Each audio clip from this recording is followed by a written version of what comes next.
We had challenges before the campfire. We had a huge problem with substance abuse, which is a major contributor if you look at our ACE scores as to why our ACE scores are as high as they are. Then the campfire came along, and at Adventist Feather River, we lost 100 licensed beds. We lost, last number I've heard was at least 40 physicians. And in addition to losing physicians, we've lost lots of medical professionals. So it was hard before, it's harder now. Fire damaged a very interwoven fabric of healthcare services. The area has to recruit 20 to 30 physicians a year just to replace retiring physicians, along with the obvious shortage of primary care. I would want physicians coming in here to know that if they set up practice here, they're going to have great collaboration with their peers, and we are a community that's dedicated to rebuilding. We were, quite horrified back in 2015, 2014 when the Center for Youth Wellness released a state report, and that was the first time that we had seen ACEs rates broken down by county, and that was when we realized that Butte County had not only at the time the highest rate of one ACE, but also had the highest rate of 4 or more ACEs. We're coming to a place where we're ready to launch a county-wide self-healing communities initiative, and that will come with a lot of adverse childhood experience trainings. In the state of California, we don't have standalone emergency rooms.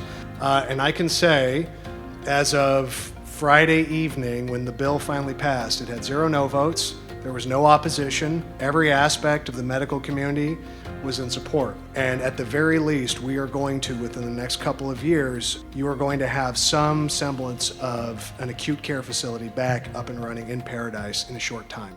I think there are the opportunity we have to re-look at what we're doing, to reorganize in a way that's collaborative, in a way we've never done before, and to work with organizations that we haven't traditionally worked with before.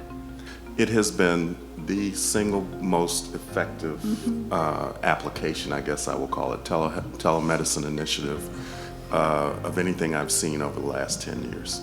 We are integrating eConsult into our instance of Epic. Yep. That's how strongly we feel about it. We see this as an ecosystem that if we can wire this together correctly, ultimately it will get the physician into a situation where they're actually engaging with the patient and increasing their reach and ability to meet those physicians through any channel. There's land in Chico and surrounding areas. It's a long process, but if there could be ways that funding could be, there could be low interest loans or anything that we could do to try to make it more attractive to start bringing those beds in, because that long-term problem is a very short-term problem in the hospitals right now.